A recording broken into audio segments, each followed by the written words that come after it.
To introduce you to Kate.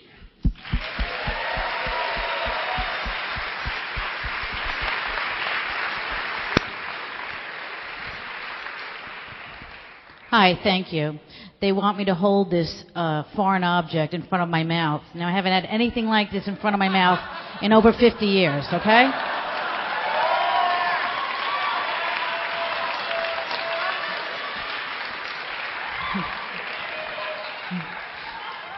My name is Kate. I am an alcoholic, and I am a drug addict. Hi, everybody. Thank you. I don't know how I'm going to top Michael. I mean, if anybody needs a lawyer, we know where he is. And Lisa, thank you very much for sharing, too. My sobriety date is January 2nd, 1977. And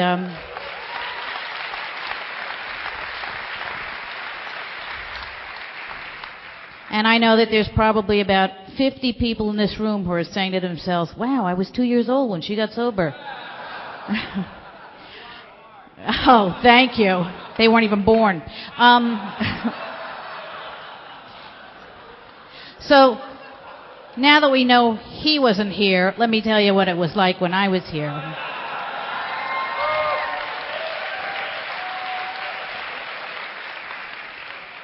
I started drinking when I was 9 years old. My household was crazy. I had a mother and father who were alcoholics. I had a sister who had a sickness. I just don't know what it ever was. We lived in Panama for the first 4 years of my life, and I came back when I was 6 years old to the United States. So I felt totally foreign. And I did not speak Spanish down there, and I've never learned to speak Spanish up here. When I came back, I just didn't fit in. My parents' drinking and drugging was what ruled my house. When I was I guess it was 7 or 9 years old, my first drink was a direct disobedience. We went down to the shore. I grew up in Jersey, around the Bruce Springsteen locale, and we walked on the board. I was walking on the boardwalk. My mother said, "Put your flip-flops on." So I didn't put the flip-flops on. And I got a splinter the size of, I don't even know. It was huge. It was this big. But it was really this big. It got infected. And my parents were, it got infected. It was a couple of days before they realized that my foot was swollen, there was something wrong. It was oozing. So there was two choices. Take me to the doctor or try and extract it themselves. So they did what I would have done. Extract it yourself. So my father's drink of choice at the time was Four Roses. So he poured a glass full, and I drank it. And if I tell you, I can close my eyes, and I can still smell that drink and feel that drink on the back of my throat. And I was smart enough, after I drank it right down, he touched the bottom of my foot. Can you feel it? Oh, yes, I can feel it. So right away, I was off and running. And my mother never knew how to really tell me about the facts of life. So every time I had cramps, she was in the bathroom with blackberry brandy. So I was always getting my period. I eventually grew up, and I ended up starting to do other drugs.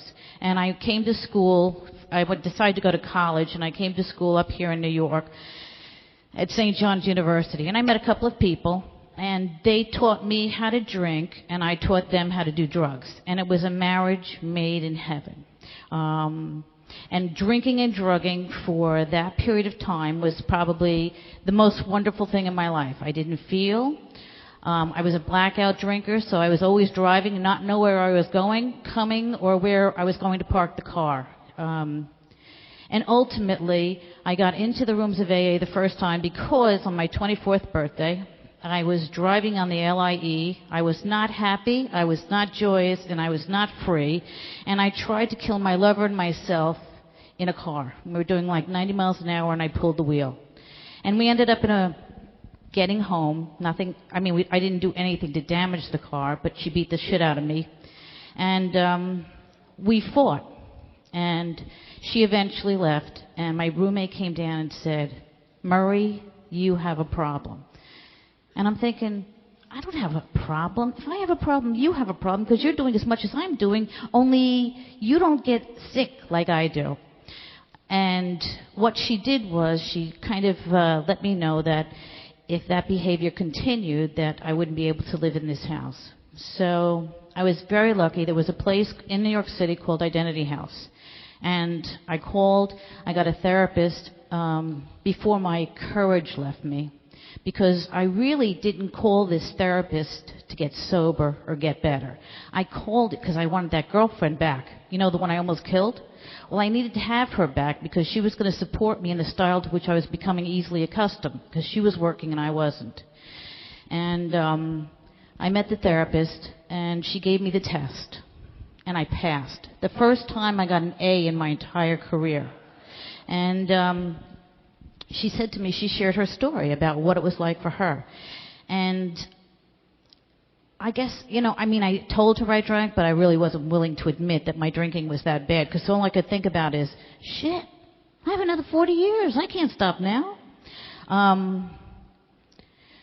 So, because I wanted to win this girl back, I wrote this letter after I came home from the therapist, and, dear so-and-so, I have this disease called alcoholism. It is terminal, forever. I can only get better if I go to meetings. Please meet me and take me to meetings.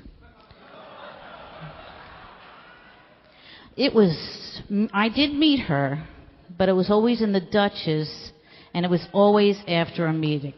So when I came to the rooms of AA, after telling her I was an alcoholic, now I had to actually go. So I went to the seminary meeting down on 9th and 21st. And I walked in, and let me tell you, I was 24 years old, and I had very brown hair, and I was like 40 or 50 pounds lighter, and I was scared to death. And it was all men and me.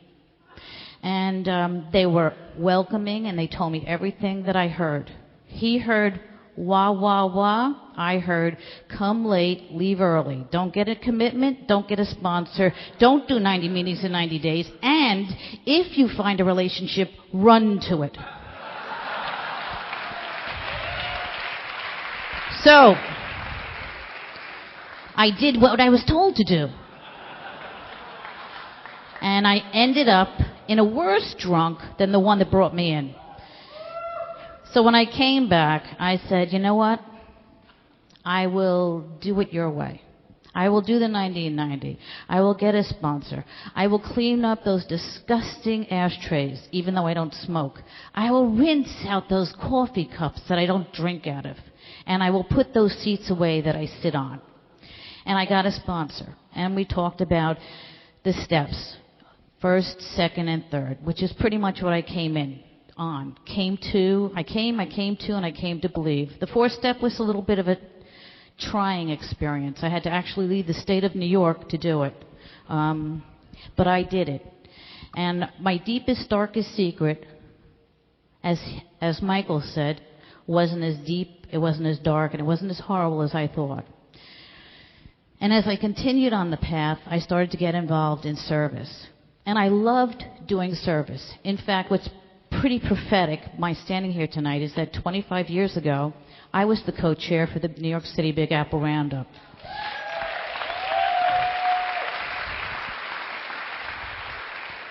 And I certainly can appreciate all of the work that every one of these members have done, and I'm sure that it's tested every piece of their program, and many of them will be going to Al-Anon later.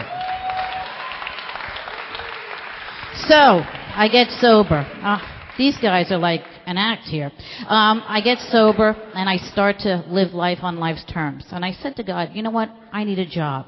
So God gave me a get-well job. 9 years dressing in dungarees, work boots, with a company car, making my own hours.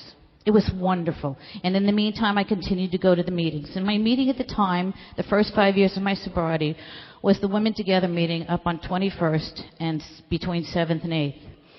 It was called the Firehouse at the time.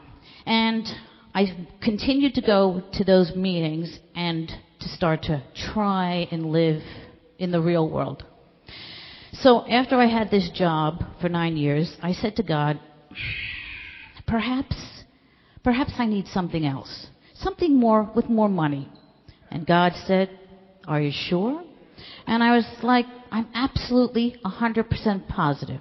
So I got a new job. This new job is working for a company that I currently work for, and I lovingly refer to it as Straight Farm. So, as I'm preparing for my new job entry, I have to dress professionally. Well, I didn't even think about that. So now you hear me in Macy's screaming, "What do you mean a size 14 doesn't fit? That's crap. I'm not wearing a skirt. I want pants. I don't want pantyhose." Much unlike you, Michael, they want to dress up. I don't. So ultimately what happens is I professionally get dressed, and all of a sudden things start happening, those little miracles. You know, in the promises they talk about fear of financial security, and you'll intuitively know how to handle situations which used to baffle us. I do that. Okay, I like it. I said to God, listen, I think I'm ready for my next promotion. Are you sure? Positive.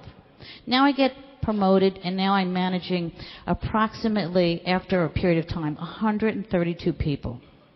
It's my family, 132 dysfunctional people. Everybody has a story, what they can and they can't do. All through my working career, I've always gone to meetings. You know, and many people will say, I'm sure there's one person in the room that's saying, holy Mother of God, 30 years. I can't imagine it. I can't either, because I did this a day at a time. When I look in the mirror, I do not see a woman who is 55 years old and has 30 years of sobriety. I see a woman who has matured into a responsible adult who has integrity, authenticity, and really loves who she's become. And all of my life, that's all I really wanted to do. Now, as I'm getting promoted in Straight Farm, I have to deal with all the other issues, which is my mother and my father. And when I first got sober, I often wondered what was the worst thing that could happen to me that would make me drink, and it was a death. And in my 5th year of sobriety, my father died.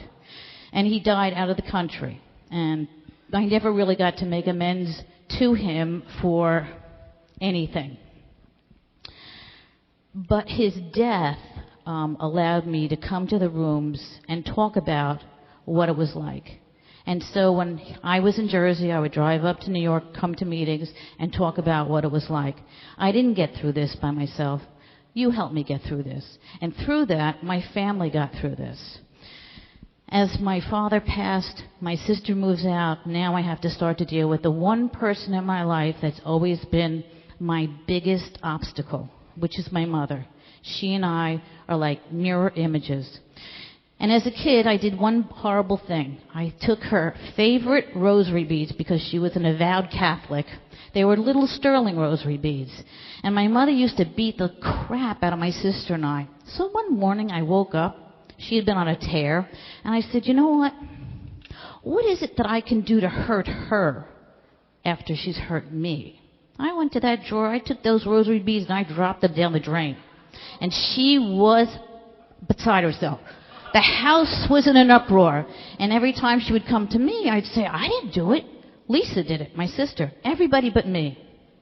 Now, fast forward, 46 years of age. Some sobriety under my belt. Guilt. I'm sitting at the table with my mother, who I've really started to have a great relationship with. And it's Easter Sunday. And I start to talk to her. You know, Mom, remember those rosary beads? You mean the ones that were disappeared in the house years ago? I said, yes. Now I start to cry. I know where they are. She goes, where are they? I said, I'm the one that threw them away. Now I'm bawling. And she said, why? And I told her, you hurt me, you beat the crap out of us, and the one thing that I could do to retaliate was to hurt you and throw them away. And when I tell you I'm sobbing, I'm sobbing. She puts her arm on my arm, and she says to me, it's okay, but is that why you're gay?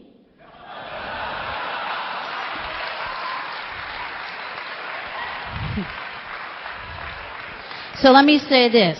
AA gave me that power. AA allowed me to sit down and be rigorously honest. When my mother left the house in 1996 to go to Florida, she asked me, she was leaving to go to Florida. I was staying by myself. She was in denial that I was really a lesbian. I don't know who she thought my lover was, but, you know. And she said, I feel terrible. I'm leaving you behind. I said, no. I have my own family. I'm going to go hang out with AA. And she said to me, is there anything that I can do for you? Now, this is what you gave me. I said, put your arms around me, hug me tight, and tell me that you love me. And she did it. She was dead within 3 months. So I say, you gave me that. You told me that if I was open, honest, and willing, that I would be able to say everything and anything that was in my heart. And you allowed me to do that. Fast forward. So now, I'm now a bigwig in Straight Farm. And I decide they need to wake up. They need to know that KM is a recovering so-and-so, but their worst nightmare, a lesbian. So I come out of the closet in a big way with them. They're very happy.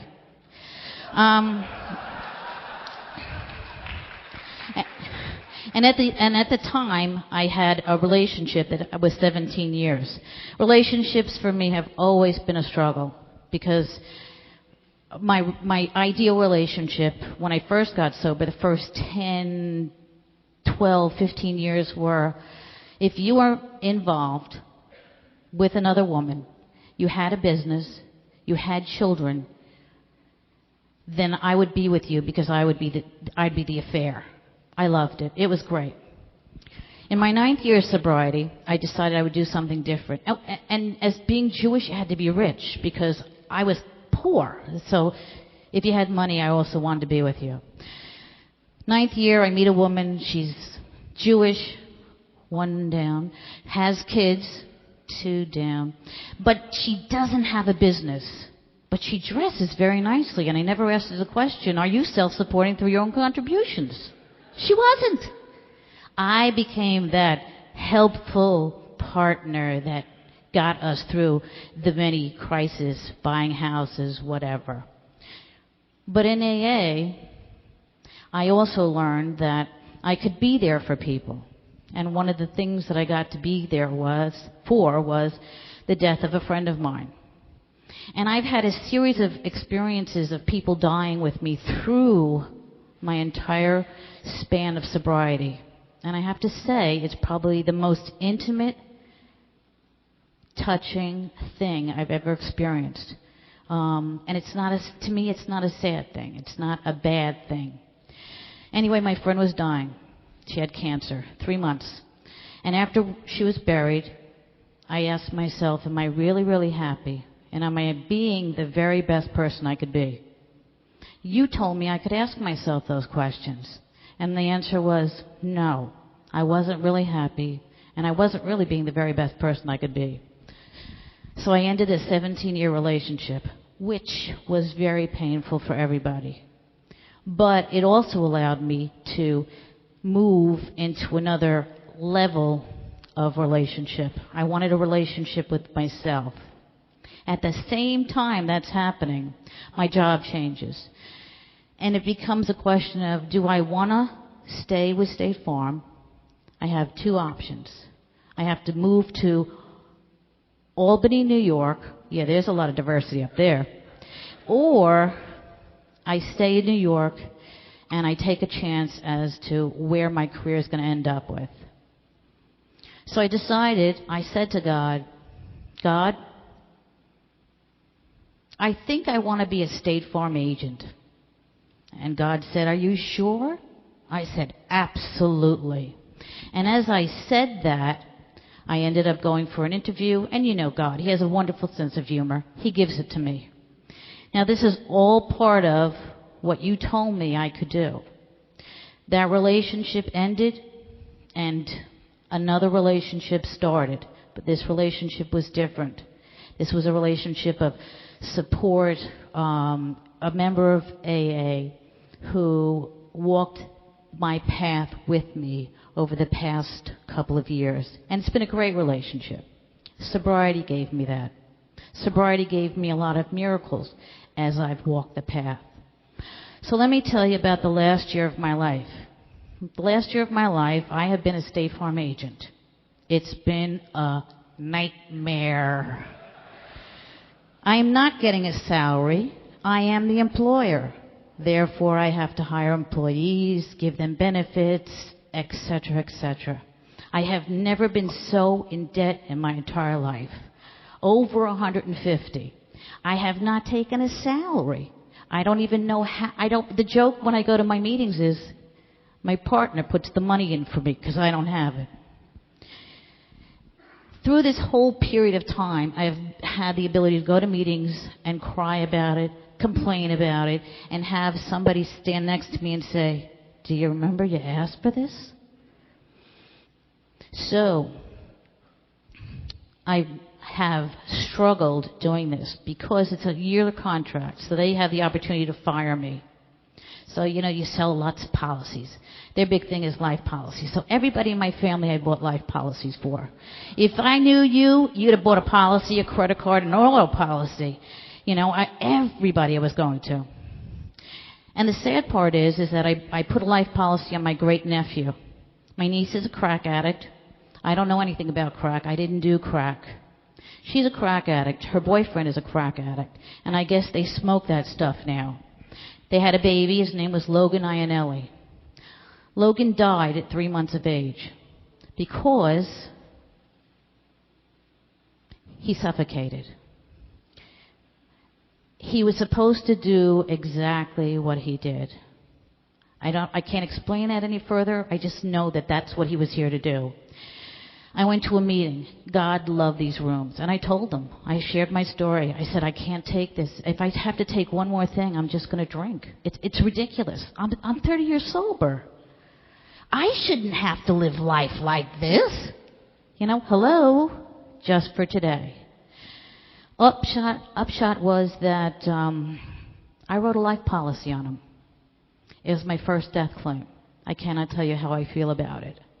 I'm devastated because my niece called me up to say, not hello, is there a life policy on him? No. I lied. There's no policy because I do not want her to have the money. But that's not the issue.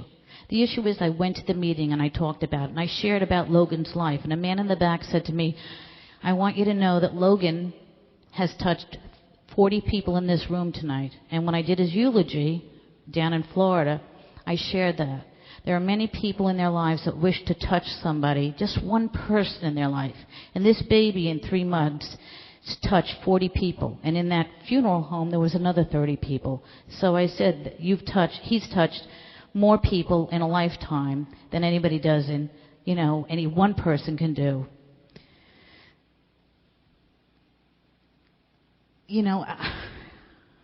I wouldn't be here if it wasn't for AA.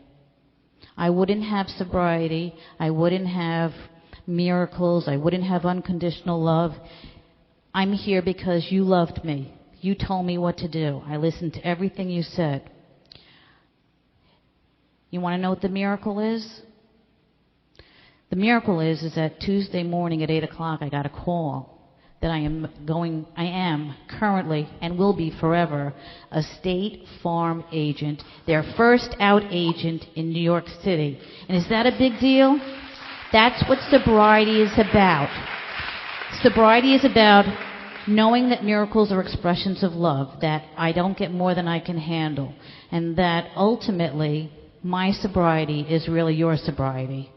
If there was any one thing that I could pass on to anybody, what is in this room is absolutely priceless. There is no amount of money that can purchase this. Nobody from the outside that is not an alcoholic or drug addict can come in here and get what we have. And for me, that's the most important thing. If there's nothing else that happens in my life, I know that I had sobriety for 30 years. And I have it a day at a time. Thank you very much.